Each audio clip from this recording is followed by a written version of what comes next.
Welcome to our press conference following the EU-China summit. We will be releasing our press communiqué very shortly. President, you have the floor.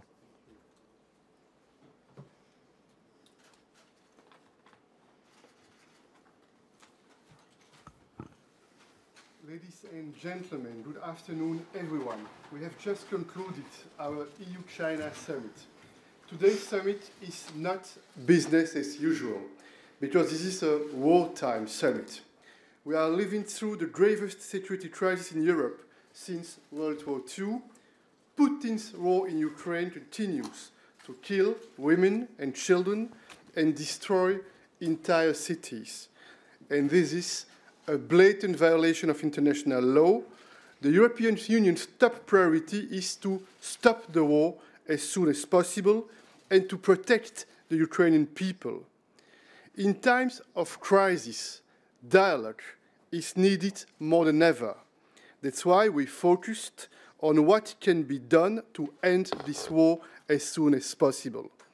The EU and China, we agreed that this war is threatening global security and the world's economy.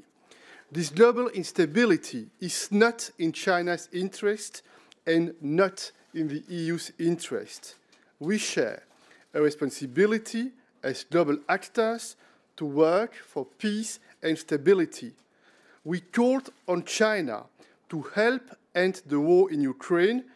China cannot turn a blind eye to Russia's violation of international law, and these principles are enshrined in the UN Charter and principled sacred to China. The EU, together with our international partners, we have imposed heavy sanctions on Russia.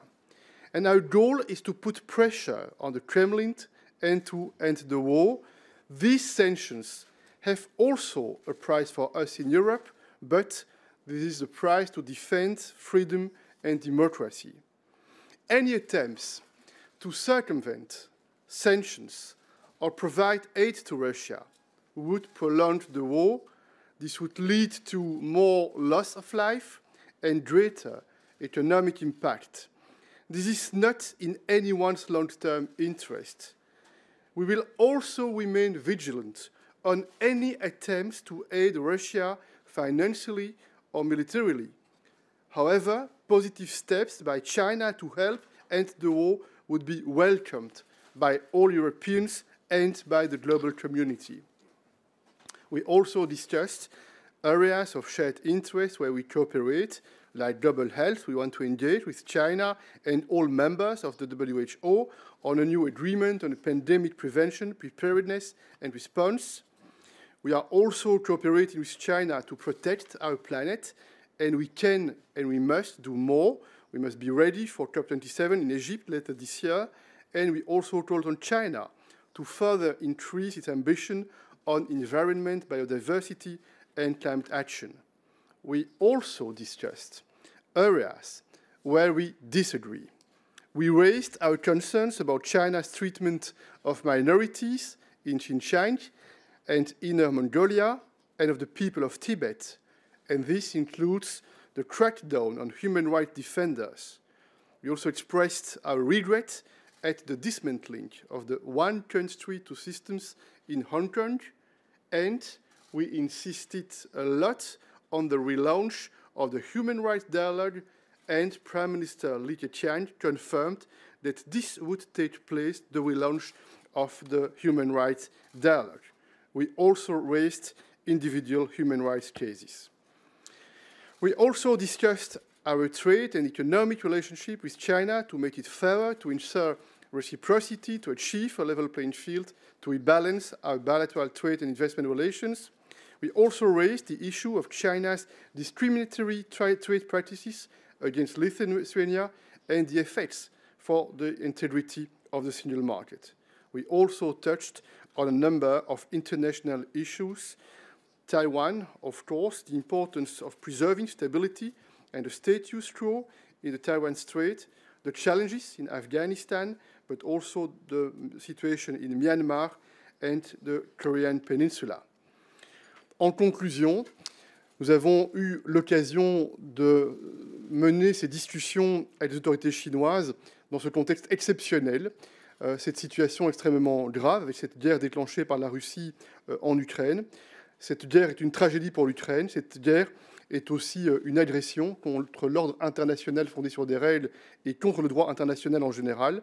Nous avons eu l'occasion d'argumenter, de plaider, d'expliquer quelle est la position de l'Union européenne et de quelle manière nous comptons sur l'engagement de la Chine afin d'agir de manière active, afin de participer à tous les efforts pour restaurer la paix et la stabilité. Je vous remercie. Merci, Monsieur le Président. Madam President. Thank you very much. Indeed, today's summit was certainly not business as usual. It took place in a very sober atmosphere. It took place against the backdrop of the Russian war still unraveling in Ukraine. And thus it was good that we had a very open and a very frank exchange today with President Xi and Prime Minister Li. It was clear that this is not only a defining moment for our continent, but it is also a defining moment for our relationship with the rest of the world. Looking at the facts on the ground in Ukraine, the suffering of the citizens, the shelling and the bombing of cities, the millions forced to flee, it is clear that this is a humanitarian disaster that was created by choice. We are supporting Ukraine and its people as they face an unjustified aggression. The war is also a violation on common principles and rules, and first and foremost on the UN Charter. An overwhelming majority of UN members stand united in condemning Russia's aggression against Ukraine. There must be respect for international law, as well as for Ukraine's sovereignty and territorial integrity. And therefore, China, as a permanent member of the UN Security Council, has a very special responsibility. This is what we discussed in a very frank and open manner. We, the European Union, are determined to support the multilateral order. Together with our international partners, we have taken action. We have adopted massive sanctions that are effective. More than 40 countries in total have joined these sanctions. So we also made very clear that China should, if not support, at least not interfere with our sanctions. We discussed that and also the fact that no European citizen would understand any support to Russia's ability to wage war. Moreover, it would lead to a major reputational damage for China here in Europe. The reputational risks are also driving forces in the exodus of international companies from Russia. The business sector is watching very closely the events and evaluating how countries are positioning themselves. This is a question of trust, of reliability, and of course of decisions on long-term investments. Let me remind you that every day China and the European Union trade almost 2 billion euros worth of goods and services, and in comparison, trade between China and Russia is only some 330 million euros per day. So a prolongation of the war and the disruptions it brings to the world economy is therefore in no one's interest, certainly not in China's. Beyond the Russian invasion in Ukraine and its consequences, we of course also discussed bilateral issues. We continue to cooperate constructively on climate issues. We want to build on this to prepare for COP27 in Sharm el-Sheikh. The current high prices for fossil fuels are also important to watch because they should not bring us to allow a lock-in in fossil fuels, but they should, on the contrary, move us forward towards more strategic investment in renewables and investment in a decarbonized economy. We can also cooperate in the fight against COVID. I've always said that we are in for long haul. And to set the record straight, I think figures always count, also over time. The European Union is the world's front runner when it comes to providing vaccines to the world. To date, the European Union has exported over 2 billion doses of vaccines, of which over 400 million are donated, 85 through COVAX. China, in comparison, has exported 1.2 billion doses and donated 115 million doses bilaterally, and via COVAX 220 million doses. Of course, we acknowledge that Omicron is hitting China hard. 30% of its economy and 25% of its population are in lockdown right now. So we have a mutual interest in ensuring widespread vaccination with the effective mRNA vaccine technology to stop the pandemic. We see by experience here in Europe that the best protection against Omicron's impact is full vaccination and boosters. In Europe, 70% of the population are fully vaccinated and 52% are boosted. And we're always willing to share expertise and support in this matter with China. But we also made clear to China that a number of important differences need to be addressed. China must stop its unjustified trade measures against Lithuania, which violate WTO rules and disrupt the EU's internal market. Until it does, we will pursue our case in front of the WTO. China must also lift its sanctions against members of the European Parliament. It must address global concerns on human rights and labor rights, in particular as concerns the situation in Xinjiang region. And we need a level playing field in our trade and investment relations. China needs to improve the access and conditions for our companies on the Chinese market. So to conclude, this summit was an important opportunity for us to convey Europe's deep concerns about Russia's war and aggression against Ukraine and our determination not to let it stand. And we know the world has taken a very clear stance on this. Thank you very much. Thank you, Madam President. We'll take a few questions first here in the room. Stuart, you were first. Politico. Thank you, Baron. Stuart Lau from Politico. My first question goes to President Michel. So right now in your opening remarks, you talked about keeping vigilance on any attempt by any countries to aid Russia financially or militarily. Did you receive any assurance from Chinese leaders today that they wouldn't do that? And if they do, if any country does, what would the EU's reaction be? And for President von der Leyen, a month ago in Munich Security Conference, you raised concerns about the China-Russia partnership agreement signed just a few weeks before the war started. After today's summit, did you get any assurance from China that, you know, the same position might have altered, or are you still keeping the same position on this concern? And if this persists, what should the EU do? Thank you.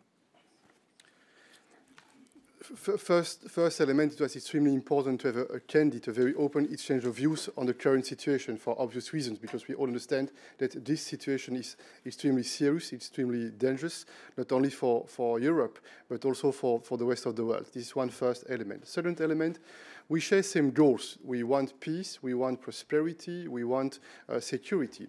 Third point, during the last European Council meeting here in Brussels, we have taken an important decision. We have decided together with the Commission to make all the possible efforts in order to avoid being collectively victims of loopholes.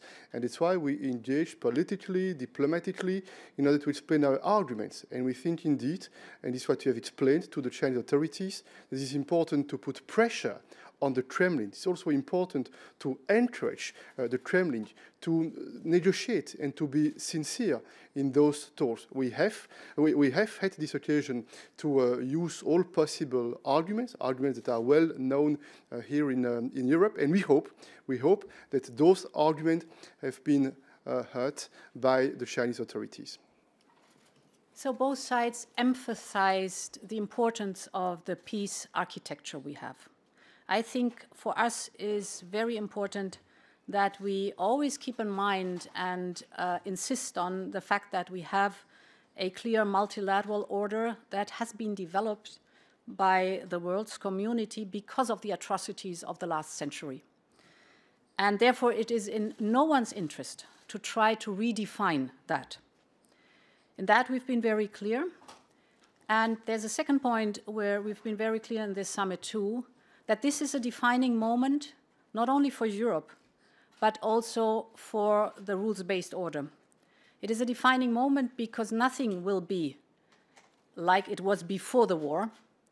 It's now a question to take a very clear stance to support and defend the rules-based order, which is very clear that if you have conflicts, you solve them at the negotiation table. You don't take aggressive military actions.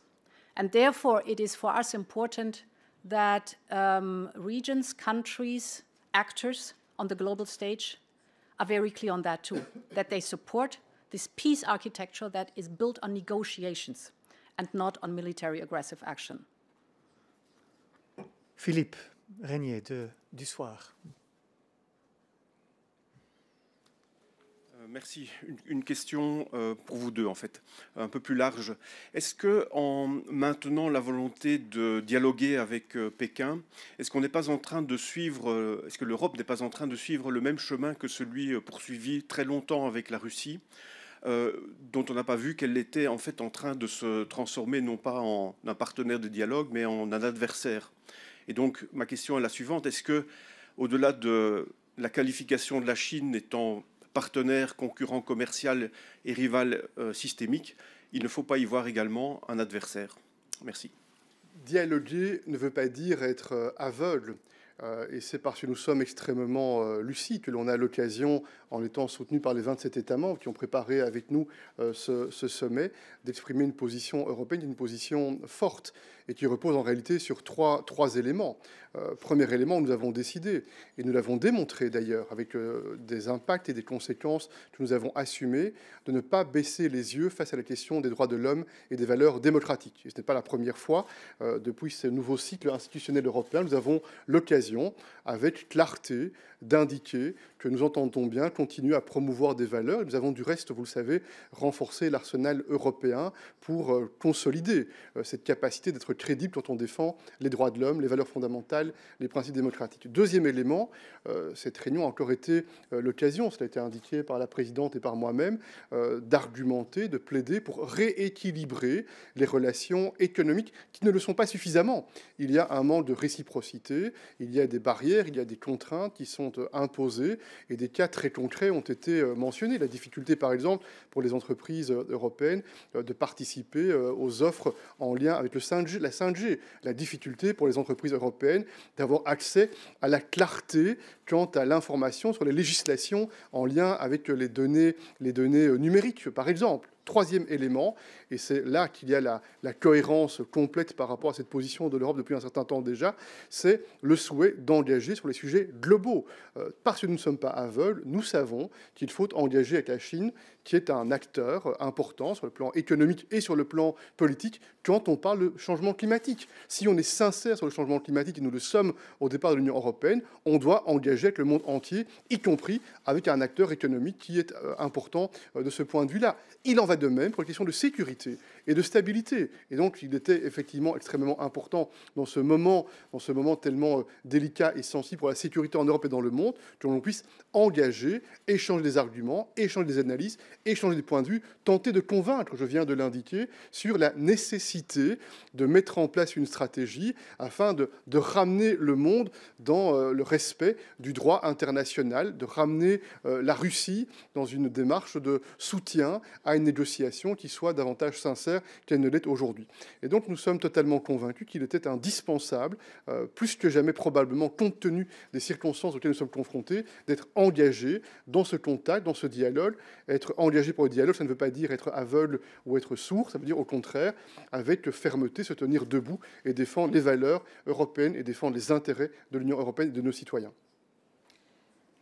I think we have very clearly defined our, if I could frame it, manifold relationship to China. And you know the three elements, indeed, there are constructive parts, there are competitive parts, and there are clear rivalry parts in it. And today it was very important, first of all, that we explain the European position and what it means to have such a war here on European soil. We know that in China right now the focus is much, much more on Omicron and COVID. The lockdowns they have, the complete lockdowns. The focus is much more on the need to create jobs and to tackle the housing crisis. Therefore, it was very important to signal what paramount importance this war has for Europe, but also for the global security architecture. And that equidistance is not enough, that active engagement for peace is important, and that each player should play its role. And therefore, this exchange of views was of utmost importance for us. Yuri, you have the last question. Deutsche Welle. Thank you very much, Yuri Shiko, Deutsche Welle. I have two questions. First, you described this exchange with Chinese as open and frank, but we know that China doesn't call Russian aggression as Ukraine as a war. It calls it Ukrainian crisis or Ukrainian issue.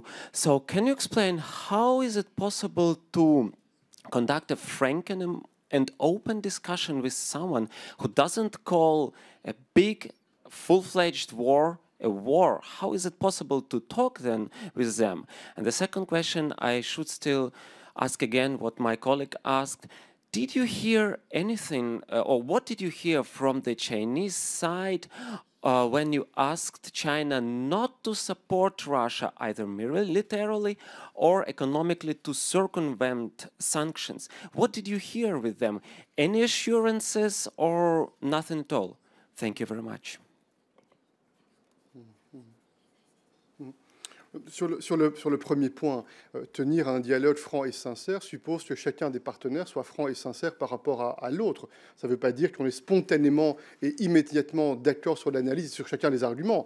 On a passé quelques minutes de conférence de presse à vous dire sur certains points, on pense que l'on peut engager de manière plus positive, et sur d'autres points, il y a des différences, parfois des différences fondamentales. On a donné quelques exemples. Néanmoins, le caractère franc est indispensable parce que le caractère franc est la meilleure garantie de mieux se comprendre, de bien se comprendre, et c'est une étape qui est nécessaire pour tenter de rapprocher les points de vue quand c'est possible, mais comme je vous l'ai indiqué, sans naïveté et sans être aveugle par rapport aux différences qu'il y a entre la Chine et l'Union européenne, qui sont deux systèmes politiques et économiques différents. Premier élément.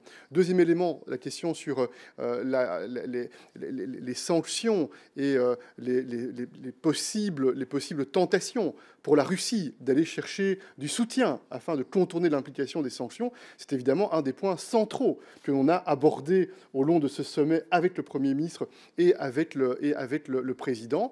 L'autorité chinoise a répété sa volonté d'être engagée en faveur de la paix, en faveur de la sécurité, en faveur de la stabilité, mais je n'ai pas l'intention d'aller au-delà de la communication au nom des autorités chinoises. Nous espérons, comme je l'ai dit, nous espérons que nos arguments qui ont été répétés avec conviction, avec force, ont été et sont entendus du côté chinois. C'est ce que nous espérons.